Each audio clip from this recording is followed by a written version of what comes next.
Welcome back to another YouTube video. 1K wish. Back with another my R1, and today's video is going to be about should you be buying a Yamaha R1. I'm going to go over kind of the basics, the usuals, and just is it reasonable.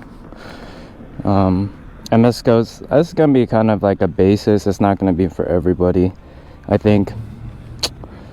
The biggest thing is gonna be if you actually need a fucking 1000cc 200 horsepower fucking motorcycle. Like, I don't think nobody, at least for a daily, like nobody's gonna need it for a daily. I think that goes for almost like 80% of people. The only real reasons I could see anybody wanting such thing is going to be like a weekend toy. Of course, granted, you'd have to have experience. I'm not going to fucking throw a fucking unseasoned 400cc rider in R1 fucking after a couple months, you know. I wouldn't even recommend it.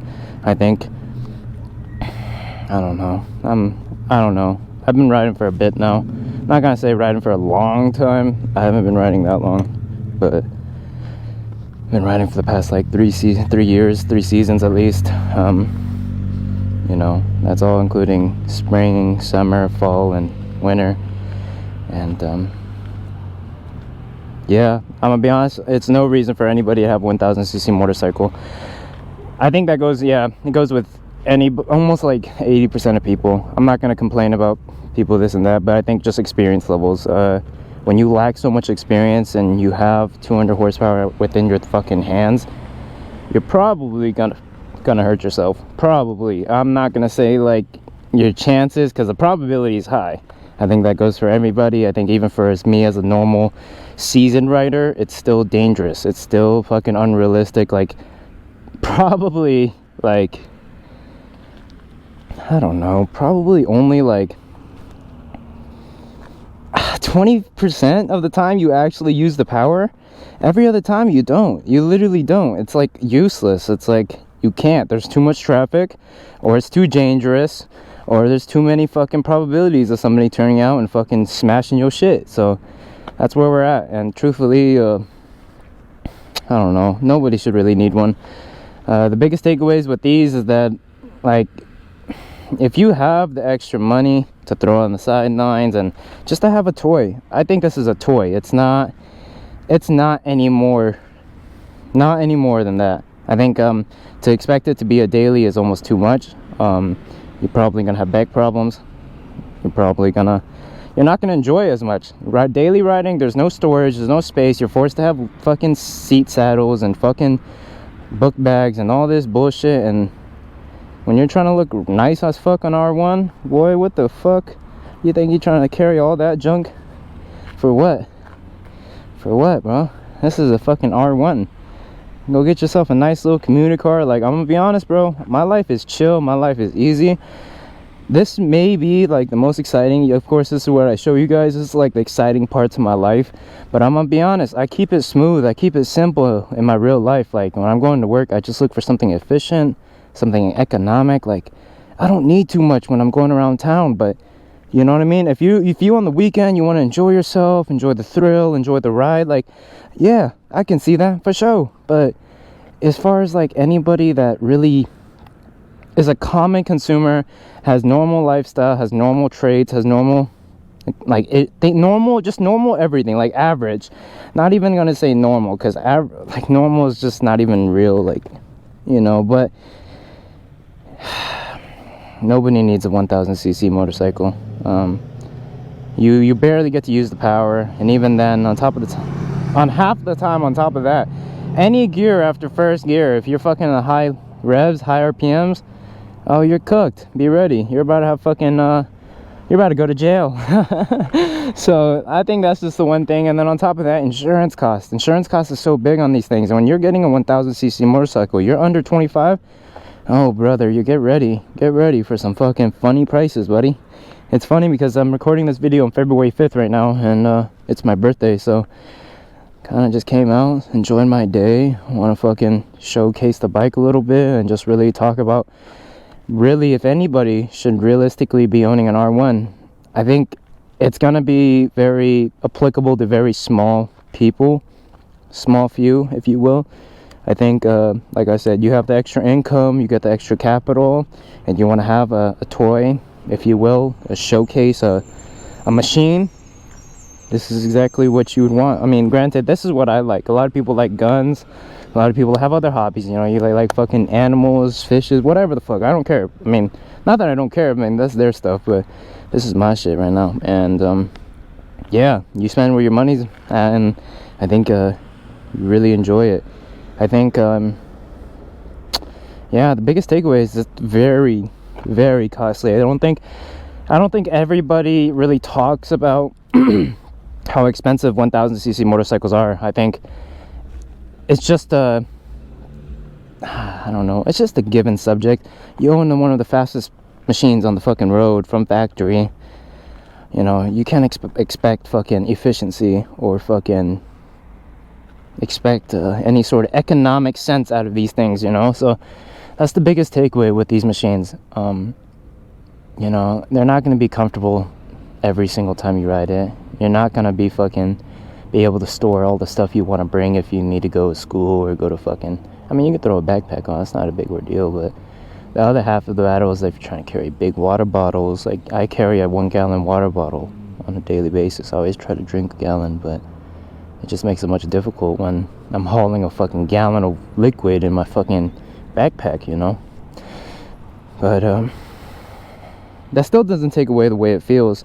I think I guess if your heart really desires, and you're in my position where you have the extra capital, you want a machine like this, you want to be able to enjoy. I don't think it's tough because it's unrealistic to have a machine like this and always have fun and always fucking be smashing the limiter, and it's just not realistic. Nobody.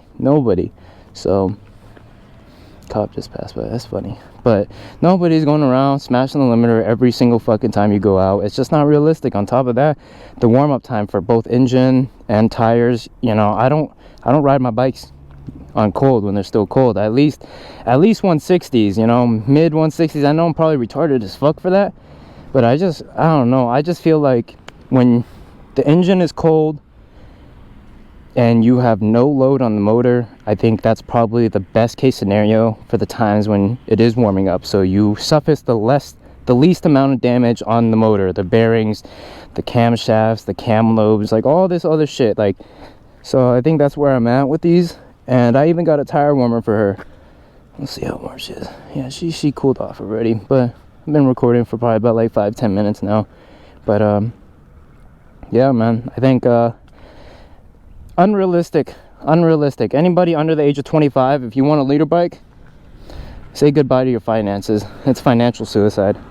You got the extra money and you worked hard and you have your life straightened out. You know, you got life savings, emergency funds, and your life situated. You got reliable cars to commute, you got a good job to keep you paid, then yeah, go for it. But again, it's just tough because it goes with anything. When you're purchasing any car, any vehicle, you're not supposed to be intended to go over 30% of what you make, and that's being like super generous. And so yeah, that's exactly where I'm at. But I love this thing. I don't think anybody would understand until you own such a machine. It's absolutely lovely. And to say the least is that it's not realistic for anybody to own such a machine. It's just tough. Granted, I do now. I'm 25. I just turned 25 today, so it's my birthday, but it's tough. How beautiful it is. But yeah, just know, compared to a 600cc, 650, 500, 750cc, your leader bikes are at the top of the food chain as far as pricing goes. Your pockets need to be fucking deep. Like, if you blow a motor, be ready to pay a couple grand. You know, a wheel is like, I think a wheel is like 1,000 at least, because these are magnesium, so it's like they're not even cheap from the jump even. And on top of that, you know, you crack the display, that's $1,000. Fucking blown out forks is 300, I think, to get them rebuilt. So like, ain't shit cheap. I mean, granted, I think the smaller bikes have a little bit cheaper fork service, but R1s and at least later bikes, my 1000, CBR 1000, it's not, the CBR 1000 was cheap. That's the thing though, it's Honda, so like I'm barely running into issues, and it was very reliable for me.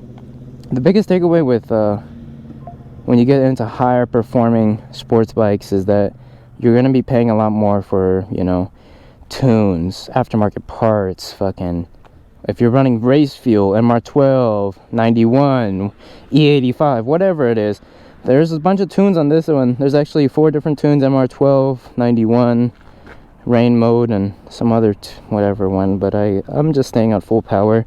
I know how to contain myself. I feel like I've luckily been able to self-control myself enough where I don't have the need to go fast every single fucking second. I really just enjoy the ride for the ride. I don't have the necessity to want to go fast every single time. I think it can be very unnecessary.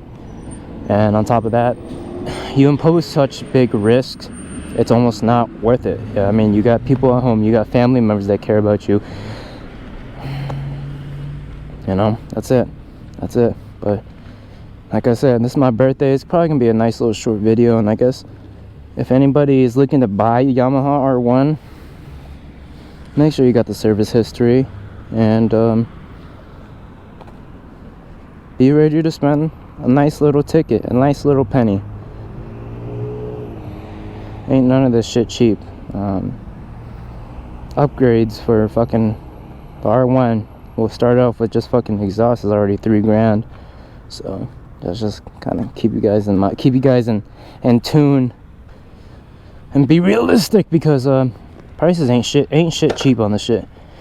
So you just got to be ready for some deeper pockets. But yeah, take a nice little ride.